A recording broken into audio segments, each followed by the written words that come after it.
there. All right, we are live. Welcome everybody to DigitizeHQ. I get the pleasure of introducing everybody today. I'm Brandon Lee. I'm the founder of FunnelAmplified, but we have a great group of people and we have a really awesome conversation that we're going to have with you today. So today's topic is really important. We all have examples from just this past week of sales professionals, even customer success leaders that were talking to us about what do we do? Cold calls don't seem to be working. Our email cadences don't seem to be working as well as they used to. We're feeling stuck. There's got to be something else. So today's discussion, never cold call again, question marks, up in your game with digital selling. So let's get all the panelists introduced. I'm going to start, Susan. I got you right in front of me here. Do you want to introduce yourself to everybody? Sure. I'm Susan Berger, and I formerly was with an analytics software company called SAS for 20 years. And for 5 of those years, I helped enable our sales staff and others to digitally engage and create relationships to result in revenue opportunities. And I'm still doing that full time now. Awesome. Thanks, Susan. Mike, how about you? You want to introduce yourself? Yeah, good morning, everybody. My name is Mike Aldridge. I am a former owner of a Sandler sales and management training company, consulting here in Orlando. And currently I'm leading a team of 10 sales guys in the residential modular company. And this is a topic that has always been top of mind. And one of the most asked questions, both in my consulting career and in my current career, is how do we get people to respond? And I'm excited to be a part of this conversation as the world is evolving and changing, and we've got to go with it. Very nice. Thanks, Mike. And last but certainly not least, Mr. Thomas. Well, hello, everybody. I'm Thomas Ross, and I am the CRO for FunnelAmplified. And I've been involved in sales and marketing and training and introducing new concepts and process for digital training for quite some time. And this topic today is near and dear to my heart. And as Mike said, it is a question we literally answer pretty much every day, right? From various people within any organization. So Susan, I'll leave you to sort of lay it all out for us. All right, the why. I work with a lot of people that are salespeople, that are experts, that want to reach a wide group of people so that they can, create revenue opportunities. And that's where the salespeople need to go. And that is social channels. The world has gone digital. Emailing and cold calling is not working. Look at the stats. But if you Google, how successful social sellers are, you're going to get a lot of results and tons of stats that talk about how successful you can be. So we're in the digital age. The pandemic has actually sped it up even more. People are still not traveling. So you have to go where your customers are, and the customers are online, and the customers are doing a lot of individual research before they even reach out to a vendor. So you need to learn what the techniques are and what are the best practices to engage with your customers and prospects online. Absolutely. I think that's really the crux of it. And there are specific, which we're going to go into today. It's not just transferring cold calling and asking for the meeting methods over to social. It's not an inherent skill. I feel it needs to be trained and honed. And more companies need to get on board with enabling their sales organization how to do it effectively. Yeah, I would agree with that whole. Hey guys, I'm going to interrupt you just because it's not streaming. Oh no. And I can't figure out why. At least, yeah, it looks like your stream is not showing up on LinkedIn. Okay, so we're streaming everywhere except for LinkedIn. Really? So I will give some messages to everybody. It says try ending this broadcast and creating a new one, Oh, but no. that's going to make a mess. Or just Yep. remove this destination from the broadcast and re-add it, but that's going to make a mess. Yeah. I think we just continue. So, yeah, just continue. KP just posted the link to Facebook, and I will post the link in there to. Sure. I will post the link in there to YouTube as well. So Oh. go ahead and keep going, and I'll help everybody get caught up. All right. Well, great. I appreciate that. I was just going to say, Susan, that I couldn't agree with you more. But the key to learning anything, because you made the right point there, that in fact it's a new skill set, and it's a number of new skill sets. It's not just one, and it's not just one platform, whether that be LinkedIn or Facebook or Twitter or TikTok. It really doesn't matter. It's not about any one of them. It's of course about all of them. But at the end of the day, what's always worked in sales will always work in sales, and that's a term that we call cadence. And cadence revolves around taking the steps that you need to take in order to start and begin conversations with people of importance that you know are important in your customer accounts, or in fact your customers at all, right? And that process, that is to say the cadence, is what's changed. Having a cadence will never change, right? You always have to take the right steps in order to have impact and be able to reach the people you need to reach in a consistent and productive way. What's changed is what those steps are. And that's where social and digital come into play, right? And that's the critical component that most people miss. We're not saying that sales now needs to be thrown out the window the way you knew it, and you need to do it this way. We're saying there's a couple of steps that have changed in your sales cadence, and we need to build those in now in order for the process that you've probably developed over many years to continue to chug along and do the job for you. And so we need to create a digital sales cadence and sales steps that we need to take, if that makes sense to everybody. Mm-hmm. Absolutely. Well, I think as people dive into the digital world, the trouble that we fall into is when you're cold calling, if you're actually lucky enough to have somebody answer the call, you immediately dive in with your 30-second commercial. You're trying to tell them how great your product is. You're talking, you're not even breathing. You're just shoving that information out there because when you stop talking, the individual that answered the phone is just trying to get off the phone. So when we move to a digital platform, we got to resist the urge to do the same thing. And I can't tell you, if I could share my screen, every day I get a LinkedIn message from somebody that's selling me something right off the bat. They're telling me how they're going to improve my sales 10x. They don't even know who I am or what I'm doing. And obviously I'm not responding to those either.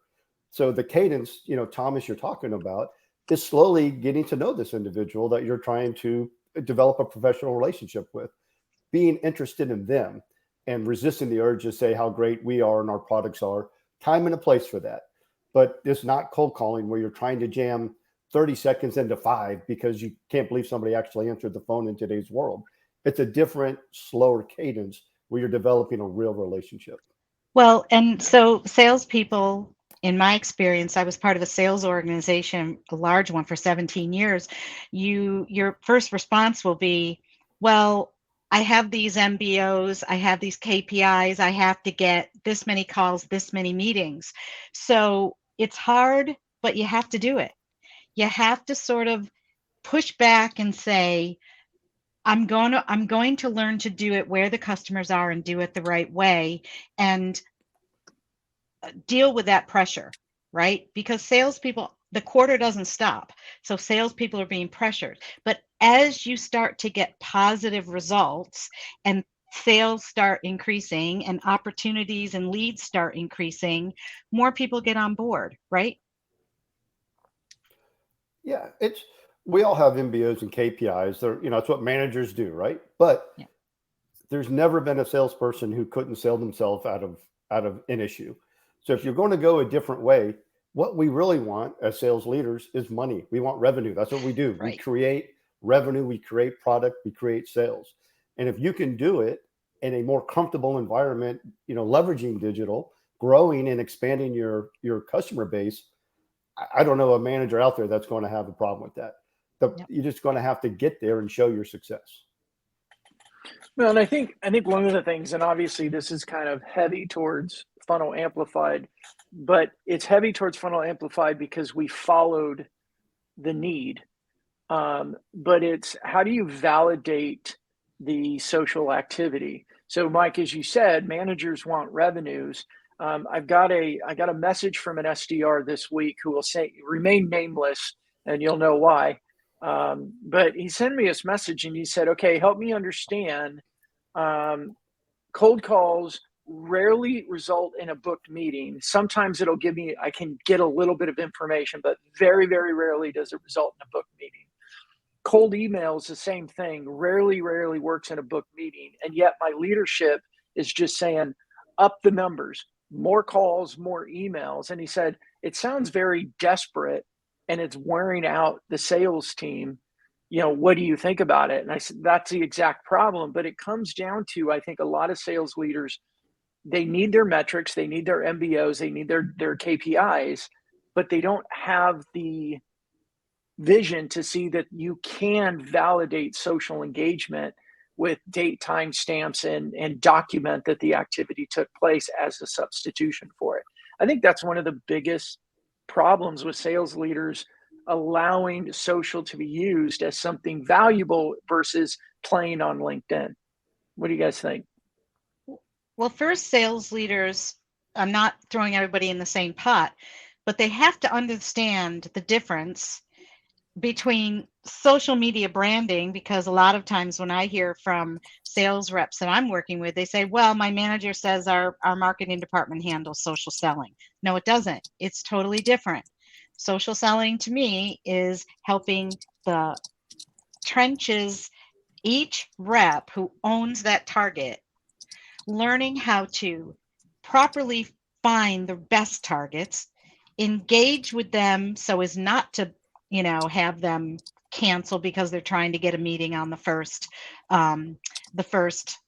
engagement, and educating them on the value that you bring so that you build that trusted relationship that gets that first true conversation.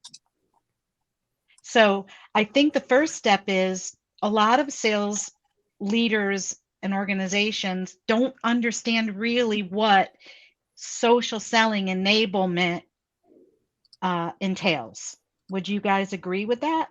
Oh, absolutely. The steps and the cadence that we're talking about, irrespective of the point that Brandon made, and we need to come back to that, is what's critical. And you can't know the steps if you think your team is playing on LinkedIn, right? So there's a starting point, and that starting point is to educate the leaders and the management on what the process is as you create it for that team. But I can tell you, and we've seen this more and more, the teams are now reaching out to do it themselves because they realize that they're not getting the support from their managers, and they're still getting the same old, and they're not going to hit their quotas.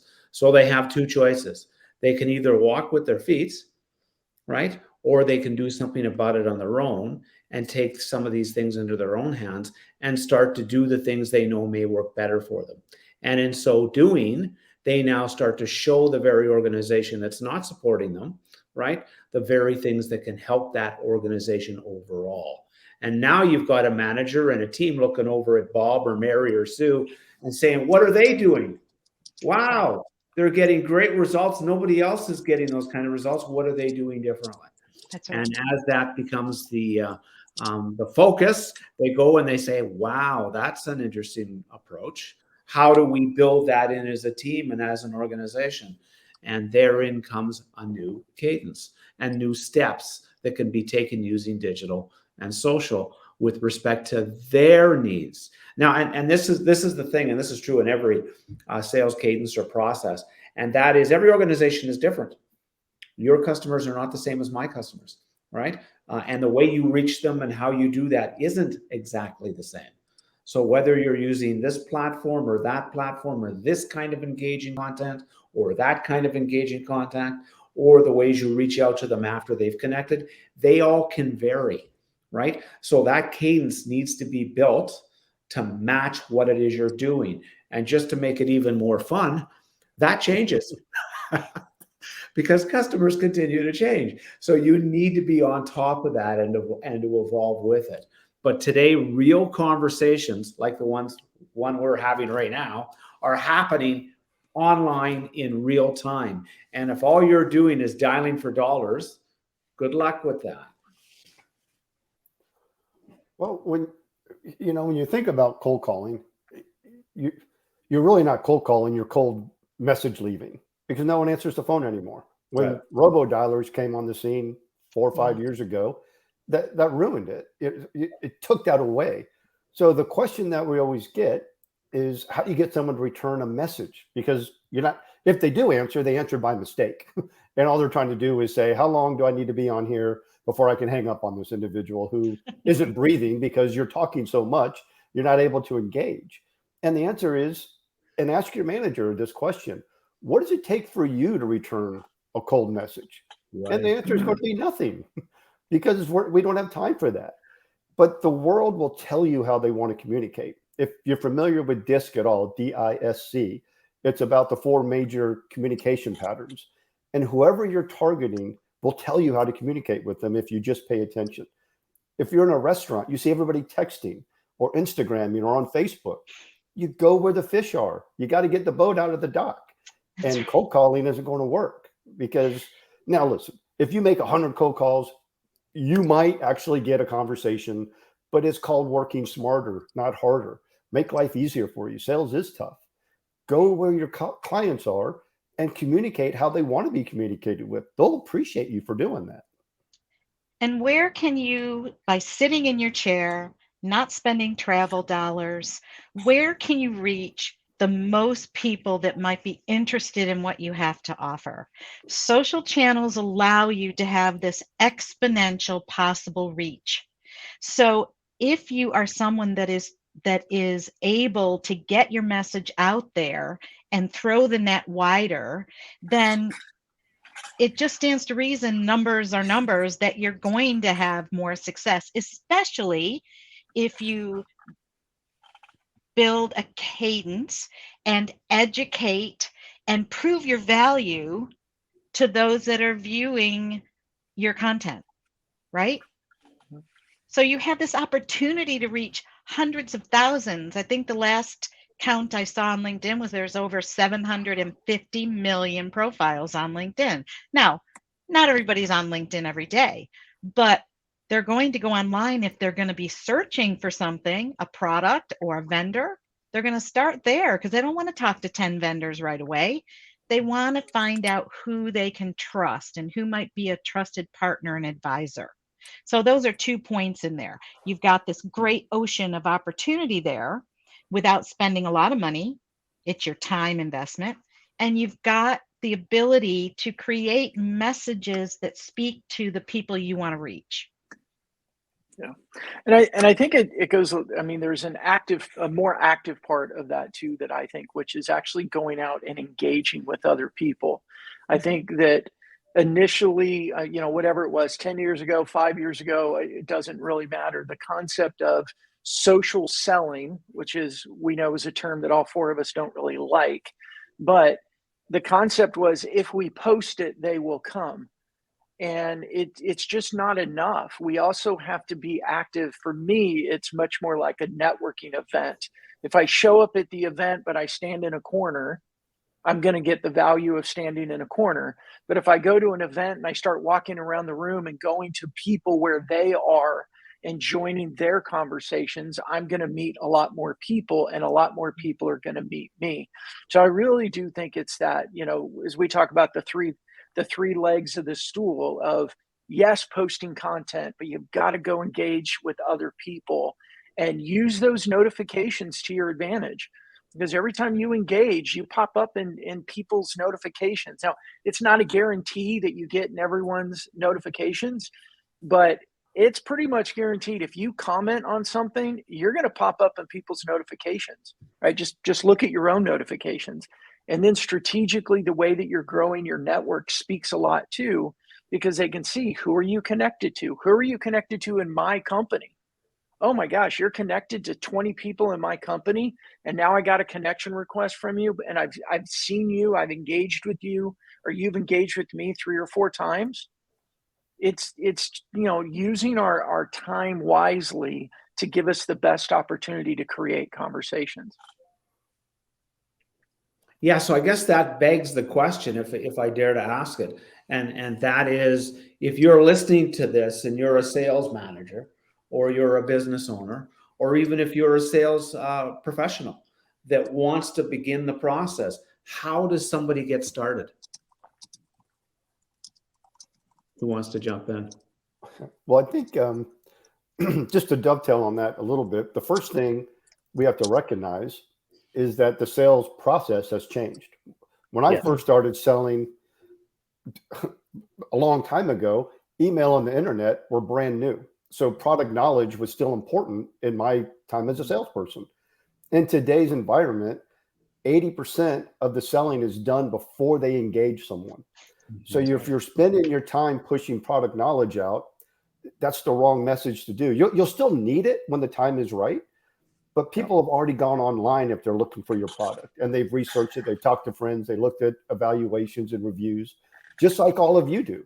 Before we buy anything, be it a TV or whatever, we're online and we're searching, and once we need to talk to someone, we're almost ready to make a buying decision, and we need the expert.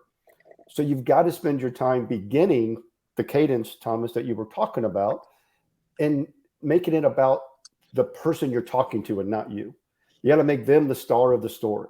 You got to show them, give them your expertise. They've already going to go find it. You want them to see you as someone that's going to help them solve their problem, not me get a sale. It's a tough thing to switch in your head, but once you get there, you start realizing you're not giving away free consulting. I know sales managers out there saying, no free consulting. It's already happening. Give that knowledge and attract those people to you to be that knowledge expert. Yeah. That is how I would start. Yep. I agree. And that's why whenever I work with people and I'm helping them form their LinkedIn profile and their messaging, I always say, it's not about you. It's about them. You always have to be thinking outward toward the viewer or the person you're communicating with. And you have to differentiate yourself by humanizing yourself and telling your story and proving your value so that you become someone that they know understands their business problems and has in the past or has the expertise or offerings that can help them solve those business problems, right? So we have too many profiles and people on LinkedIn that look at it like it's their mini attribute station, right? It doesn't really tell their story or what value they really bring to the viewer. So I totally agree with you about thinking, what does my customer need? What are they thinking about? What should they be doing now? What should they be thinking about for 6 months from now? What are those thought-provoking things about their industry problems that you can prove an expertise with that can help them? Well said. Yeah. And that way you don't become a one-hit wonder that gets a bluebird or gets lucky. You form relationships that help you keep that lead gen going on and on because you're that trusted advisor. So you're what I try to get the people I work with to think about. Great point, Susan. I would just, I still want to go down the line to sort of help those that are taking the opportunity to listen, what they can do to get started with the process, right? And how they can start to understand what digital selling is really all about. Because Brandon said it earlier, people don't want their teams playing on LinkedIn, right? So there's an issue right there. And he also mentioned that we don't like the term social selling. Well, why don't we like the term social selling? Because it's been taken out of context, and many organizations think that it's just their people playing on social media, as opposed to doing what it is they're supposed to be doing, right? And it's that context that creates part of the challenge for those leaders, right? So we need to get them out of that thinking and get them into thinking and understanding that this is about reaching people, Mhm. right? And starting conversations. So how does an organization begin to understand that reality? How do we help them make that happen? I think the first thing you have to do is remove yourself from the equation. Susan was talking about it earlier. If your emails and your profiles are, I do this, we do this, we're great at that, it's the wrong messaging. So to start, Thomas, you got to go back to the beginning and look at your profiles. Do you have profiles? Yes. Do you have your picture on your LinkedIn? I mean, the data is out there that, if you don't have your picture, then your opportunity is going to be much less than if you have a picture. And read it. Is it an I love me story, or is it an I love you story? And you got to start slow. You're going to have to recognize that it takes time. It's not a 5-minute get on LinkedIn, do a quick post. You got to think about your message, and you have to have a plan. No different than cold calling. If you're still cold calling, if you're trying to be effective at it, you're getting your call list ahead of time. You're loading it if you're using an auto dialer, and you sit down and you have that plan. Most people sit down and say, I want to cold call for an hour, and then start looking for numbers to call so they get maybe 10 minutes in. The same thing will happen in the digital sense. You got to plan what you want to do. What industry do you want to focus on this week? What industry next week? And you got to go back. It's fertilizing. It's like growing a garden. You can't just water it. You got to tend to it. You got to grow it. And you got to be patient. That's the hard part for salespeople.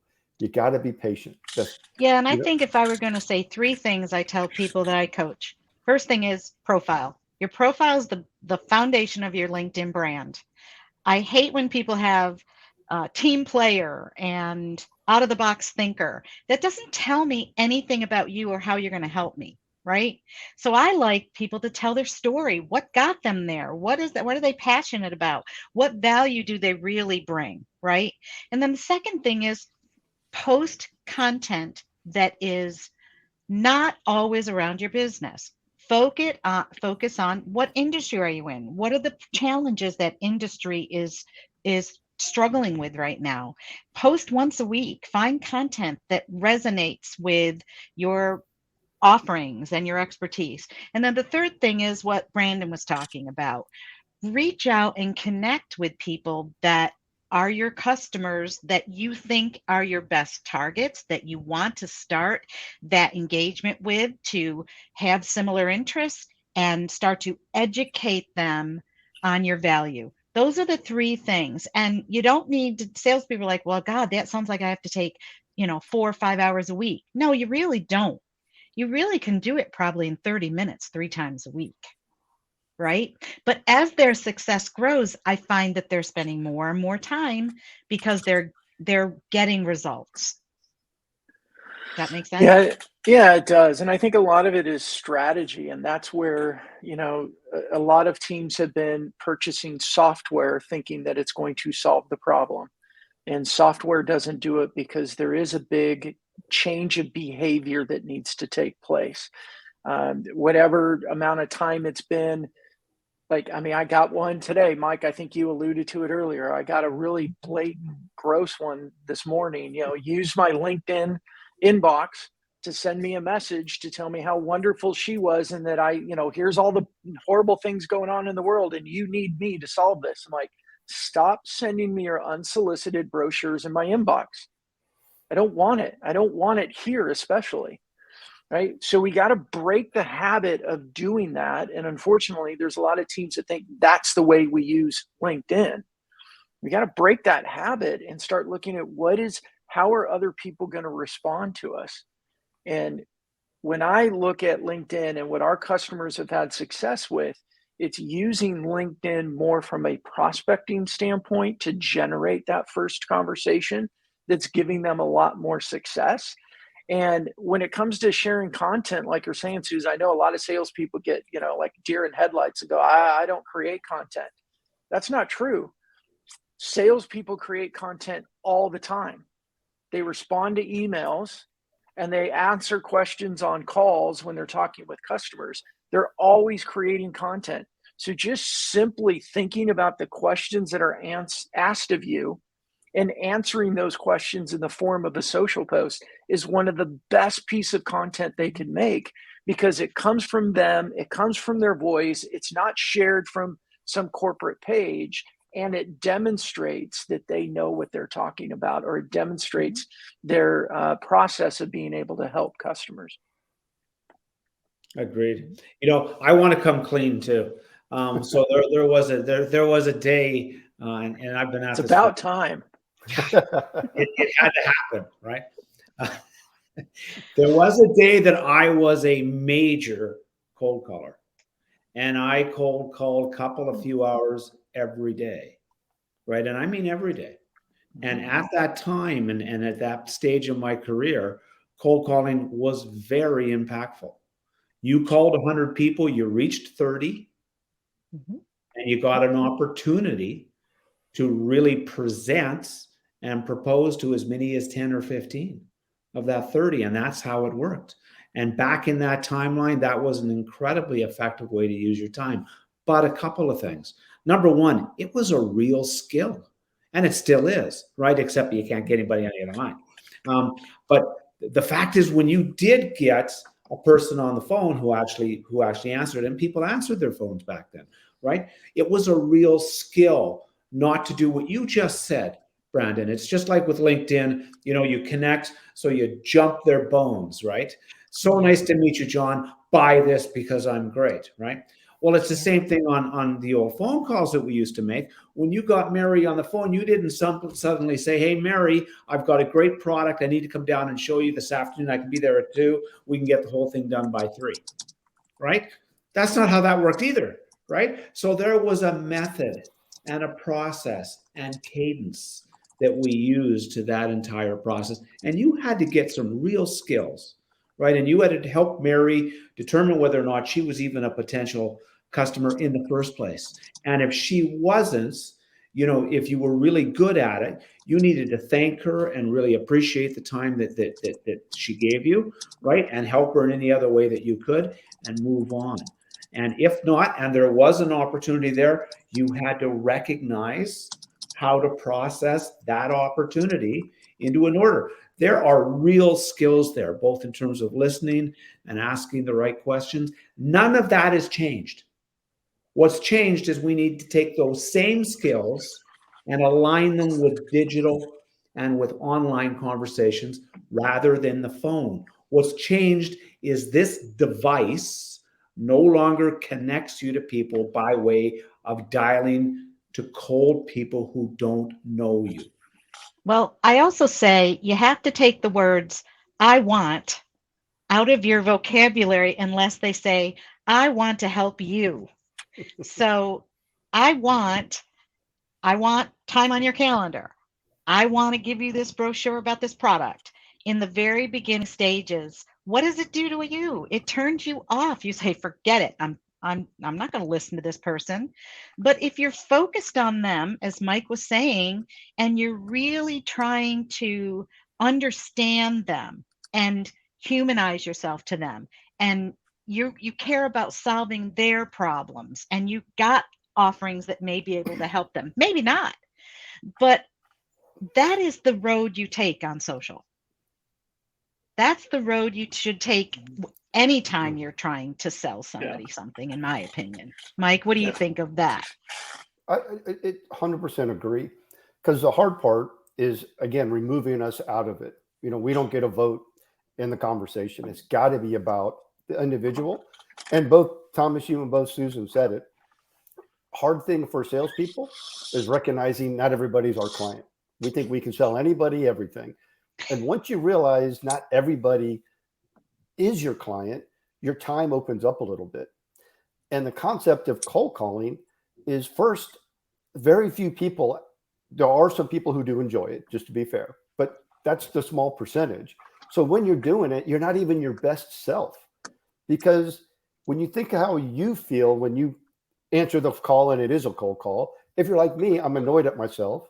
I'm wondering, how long can until I can hang up? My mom told me to be polite, so I don't want to just hang up on someone. I know that they don't like doing it, so I'm not listening anyway. But you're not in the digital world. You can be your best self. you can have that, excuse me, that conversation. Cold calling, you're projecting. I know I'm annoying you, Thomas, when I got you on the phone, but you got to listen to me, because I can't believe you answered.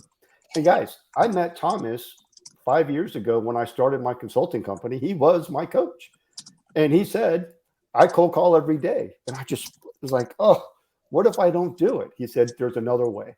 And he started introducing me to the digital world, because I am not a good cold caller. And it comes across when I do it. Did it. I haven't done it in years. So you got to recognize who is your client. Why do they need me? But you have to let your client discover they need you. You can't tell them. Nobody wants to be told anything.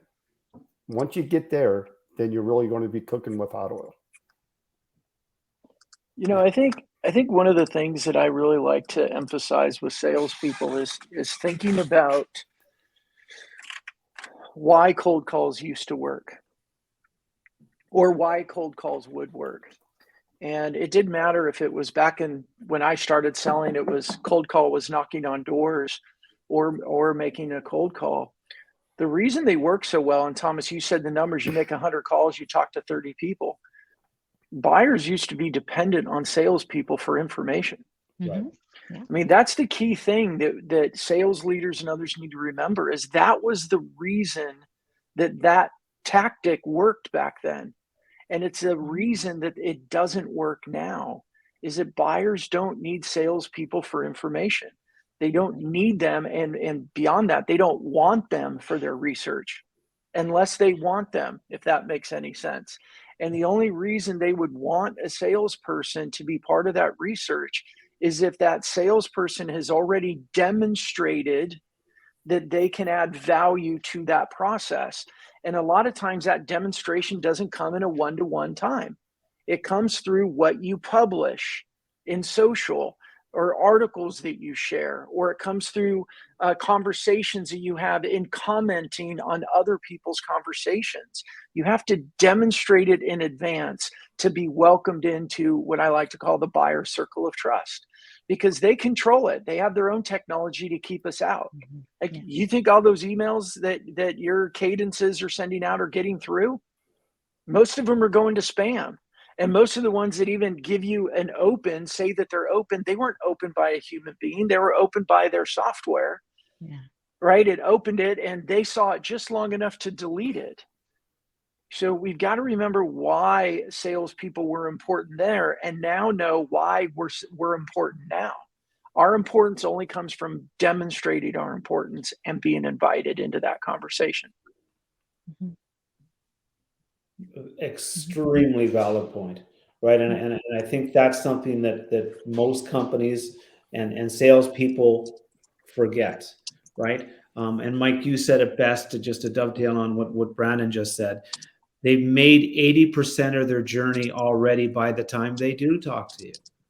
So they already know, and hopefully not more than you, but they already know a lot about it. So now your job is not to sell them on whether they need it, but what it is specifically they need and how you can help them be successful in that process. Now, when you're able to do that, as Brandon illuminates, the next step is a warm phone call or a Zoom call or whatever the step. This is not to say that this thing still doesn't dial, right? Because it actually does, right? So there's nothing wrong with doing that, but now it's a warm call. Now you've said, Mary, it's been great engaging with you. Do you have time for a 5-minute phone call so that we can dig in a little bit more and I can see if we can be of more help for you? Mary says yes, and now you have the phone call, because now it's not a number she wasn't expecting, right? And or you've done it through a quick Zoom session, whatever the case may be. But that's how this all starts.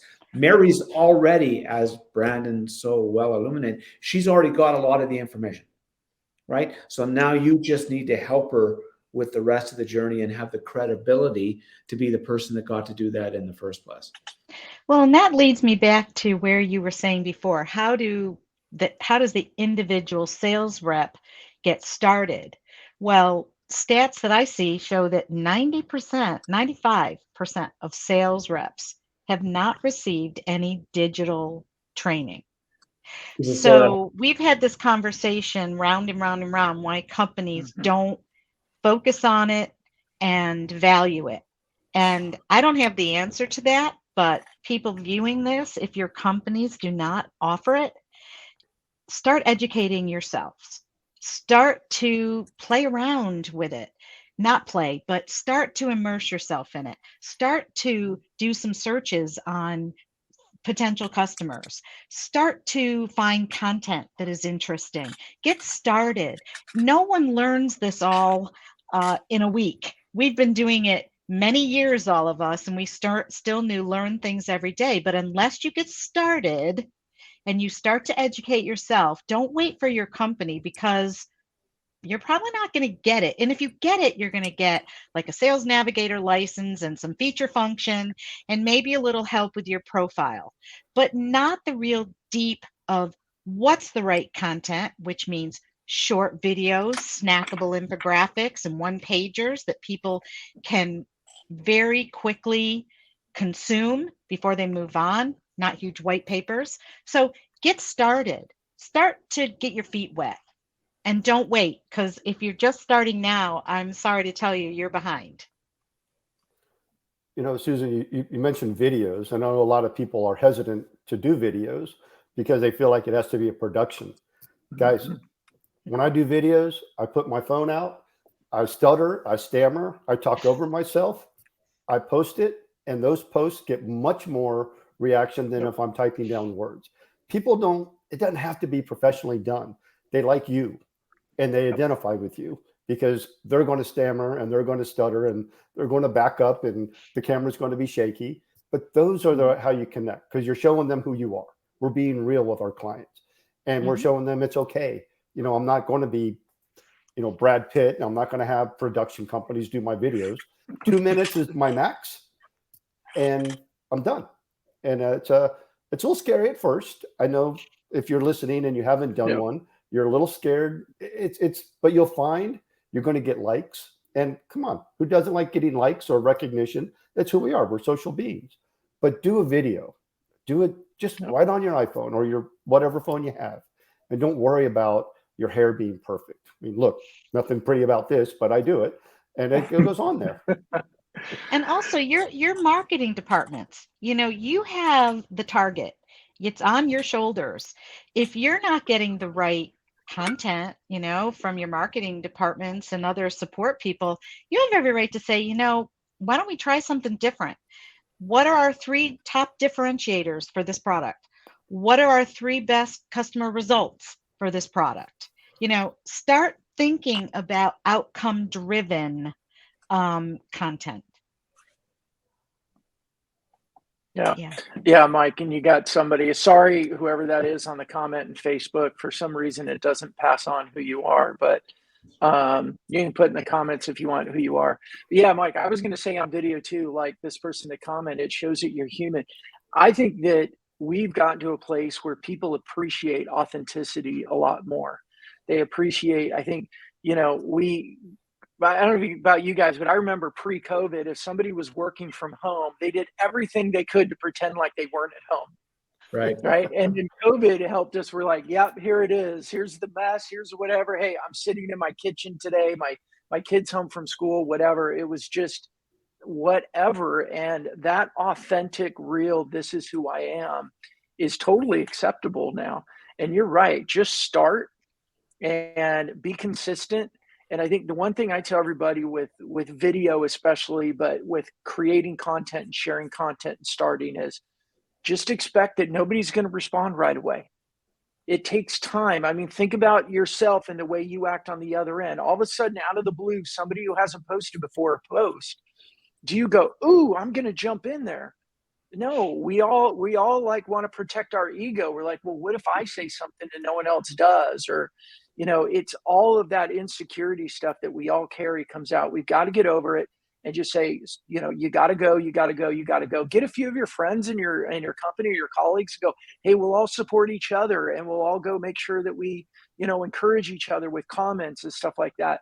Whatever it takes, but just be consistent and start. I think, as Mike said, just start. And don't be afraid to use the links to those posts of your video in your one-to-one engagement. I do that if I'm, trying to make a point with someone I'm messaging with who's in my network. I may take the link to to one of my posts and put it right in the messaging and say, you might find this of interest. Our customers don't have all the answers. That's why they're looking for us, right? So don't just think posting your videos. I like to make it once, utilize it as many times as you can. So utilize it on LinkedIn, utilize it on Instagram and Twitter and other social channels and Facebook. But make sure that what you say has value to the viewer, not a sales pitch for you. And I want to dovetail off of something that, Brandon said is, partner with some folks so that you're sharing and engaging on each other's Right. post, because that exponentially pushes it out to everybody that they're engaged with. But don't feel bad if you don't get 500,000 views, because the secret about that is those guys are part of what's called a pod. They've connected with hundreds and hundreds and hundreds of people, and they automatically have a system where it's not organic, it's manufactured. If you can get a couple hundred, you're doing awesome. If you can get 20, you're ahead of the game, because those are real people that are engaging with you. Don't go for the hundreds of thousands. It's all fake. Just make it real and you'll get that. Excuse me. Yeah, the celebrities that are out there, we can't compare ourselves with them. Just like, when my daughters were growing up, I told them, you can't compare yourself to the things that you see on the internet, because it's photoshopped, it's this, that, and you can't compare your real self to other people's projected self. And we can't do that in LinkedIn either. But we can educate ourselves, right? And there's different types of content that we post inside of in any of our social accounts, whether it's LinkedIn or Instagram or Facebook. There's different types, and there's great data that shows when we post about our business, unfortunately, it tends to be the least engaged types of post. Mm-hmm. But when we curate something and we say something, now just for everybody, my definition of curate isn't, oh, here's an article, let me go post the link. Curate's got to be, go read it. Say something from your own voice about the article. Why is this important? Who is it important to? What are the key topics out of this article that you think are most important? When you curate an article, guess what happens? More people start to engage with it, because it's more human. It's more like somebody, you got 4 or 5 people standing around and they go, hey, Thomas, what do you think about XYZ? And Thomas answers. Thomas wouldn't say, oh, that's a good question. Here's a book, go read it. Right? If he does that, he's going to get the same response. We're all going to go. And that's why, so if we start using our own voice, and it's not hard. And I like to remind salespeople, you answer questions all the time. You respond to things all the time. You just have to fabricate that now and go, hey, 2 days ago, so-and-so asked me this question. How do I turn that into a piece of social content now? Well, quite simple. Answer the question in a public format. As Mike said, turn on your phone. Hey, somebody asked me this question the other day. It's an important question. Here's what I think. If you're more of a writer, then write it. But get started. Well, and I also think there's a good opportunity to break that print barrier, right? So one way is how Micah said, you do a video. But another way is you've got this great thing called a phone that has the LinkedIn app. I focus on LinkedIn, that you can send an audio message to people. Every person that connects with me, who I ask to connect and they connect with me, they get a short audio message from my app. You can't do it on the platform from your computer, that says, hey, thanks for connecting. I'm delighted and I can't wait to learn more about you. They get to hear your voice. They get to hear the inflection. They get to start to break that print barrier and look at you as a human person. So you've got best practices and cadences and things that will help you that you can reuse, repurpose. And if you're in a team, the whole team can, use it as the base and modify it to their needs. So you're not starting from scratch every single time you do something, right, Brendan? You've got help, and it's not as scary as you think. Yeah. I Hey, see. Mike, you want to take? Yeah, we got a question there from Jamie. Thanks so much, Jamie. Mike, you want to answer that? Yeah. So, Jamie, I don't know if there is a right or wrong. I think weekly is probably not enough just because you want to have yourself out there. Daily might be too much. So what I normally do if I'm going to do a video campaign is I'll film 2 or 3 and then I'll have them done. So that way, then I'll put it out there. But I think if you do it, get into a cadence that you're comfortable with, but I would do it every other day or every 3 days at a minimum. I think weekly, you're not going to get enough of yourself out there. So, just like anything else, too much is going to be too much, but you don't want to be absent from your client base or your folks you're going to too much either, because you want to stay with them. So I would do it on a 2 to 3 day basis, but you might find you're really enjoying it and do it on different platforms every day. Well, one of the tips I would tell salespeople is create a social calendar, right? You've got your calendar, you've got your appointments, you've got everything that your sales training is integrated into your day. Add in there your social, and then you won't forget it. And then you can track it, and you can see what posts resonate, and you can just be on top of everything, but integrate it into your selling methodology, right? And you don't always have to video. You can have an art infographic, you can have an article, spice it up, but again, content is king. Don't just post something to post it. It has to have a thought behind it and a message to the viewer. Wow. What a powerful conversation we're having. I listened to some, and this is maybe a little bit of, I don't know, my own perspective, but I watch a lot of webinars and I watch a lot of these events, and very rarely do I see this kind of insightful actual steps that people can actually take to do what it is they need to do to improve their careers and the roles they play in their companies. I would add to what you're saying, guys, because I think the content is so crazy. And I've only recently, as long as I've been doing this, I've only recently crawled a little bit out of one of my boxes, which was not to do video, because I'm not very comfortable with video, as Mike alluded. So I've done a few here and there, and I'm going to be doing more. So I warn the world in advance. I will be doing. But in any case, it does get a better response. But I want to add to that as we put content out there and people engage with us, don't forget to engage with them.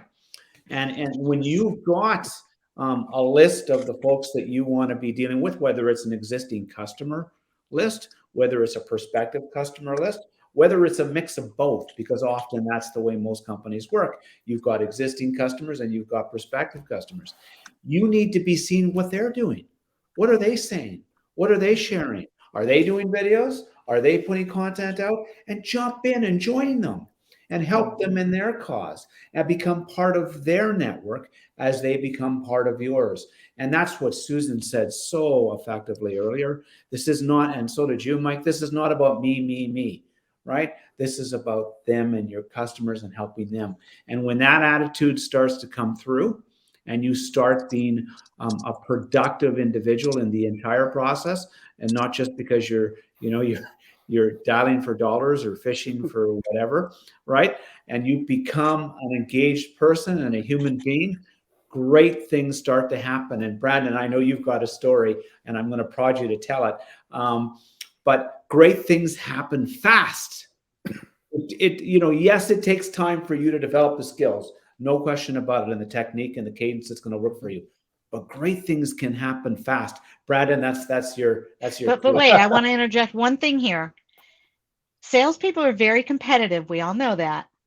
It's not a race to how many connections you have. I have a lot of companies will take that as a competitive KPI. It's not about that. It's about adding the right connections the right people to your network for the right reasons. Okay, sorry, Yeah. Brandon, go ahead. Okay, that's right. Well, Jamie, I'm going to take this off and we'll get back to it here in a second. So we'll address polls, but I think the story Thomas is referring to, and correct me if I'm wrong, is somebody that's gone through, went through our training program and became a digital seller. The first thing that happened is his commission started going up, started talking to more people, increased his first conversations by well over 100%. I think his specific numbers were that we're creating more booked meetings that created more sales opportunities, which closed more deals. And this is in a 6-month period. This isn't like it didn't take a year. This is started, 2 months into this thing, he was starting to roll. Well, not only was he making more money, but then he started getting recruited. And the message I got this week was, I got to tell you, thank you so much, because not only did you help me make more money and I sold better, but I've got more opportunities in my current job and opportunities of people recruiting me than I know what to do with now. And it's because he became a digital seller and he's standing out from the crowd. And Susan, what you talked about, if you're not doing this now, you're behind. He's done a great job. I mean, he's younger. He's mid to late 20s. And he's so excited about his sales career now, where a year ago he was like, do I want to do this my whole life? Well, This and is if you killing don't me. believe us, just go Google social selling stats and you'll be reading for a while. Yeah. Yeah.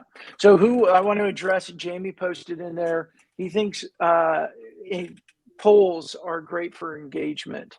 I don't use polls a lot. I did one, maybe two over the last 6 months. Partly for me, I think it just takes more time for me to come back around to it once it's done. But what do you guys think? I love polls. I think they're fun. I think the questions are make you think some. And I think you're able to see how others are in line with, if you're right or wrong, not right or wrong, but what the other thoughts are, because you'll see the percentages right after you participate in the poll. So yeah. I'm guilty of never doing them, but I participate in them all the time. So do as I say, not as I do. But Jamie, I think polls are awesome. I think that anything that starts a conversation is awesome. And if it's a poll, or if it's a video, or if it's an article, or if it's jumping in on one or all of the above with respect to somebody else has done, that's the point. And that's what we're here to talk about today. Cold calling doesn't do any of that. No. Cold calling will not give you that opportunity, period, full stop, right?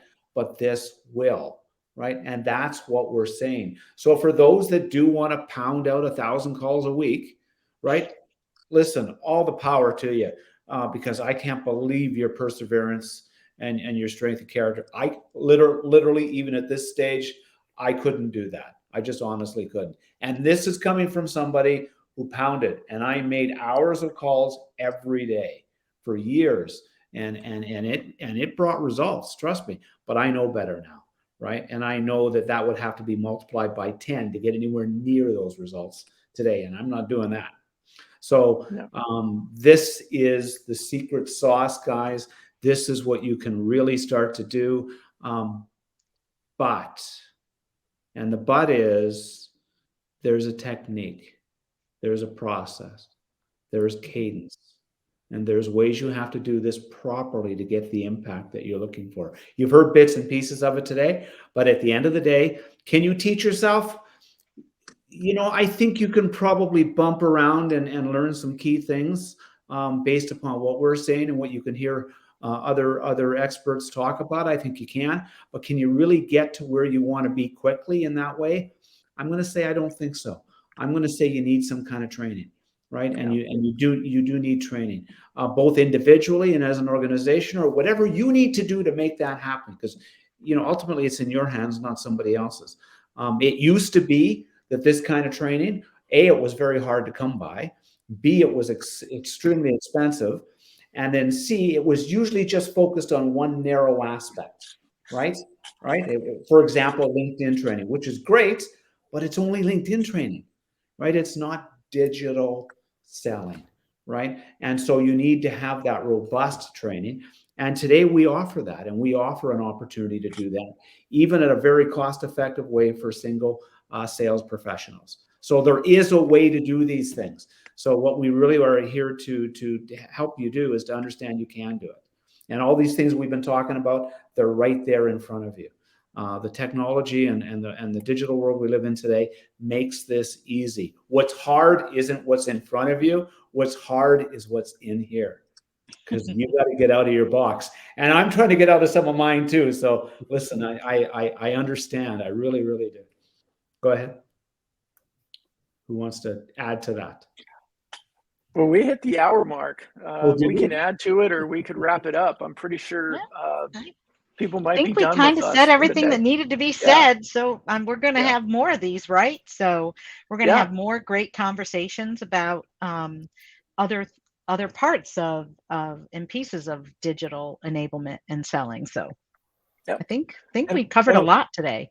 We did. And along the bottom is a guide that Susan put together, which is a guide that you can help you make your LinkedIn profile more robust and use it to create conversations or book meetings. So if you want to get that, you can go to FunnelAmplified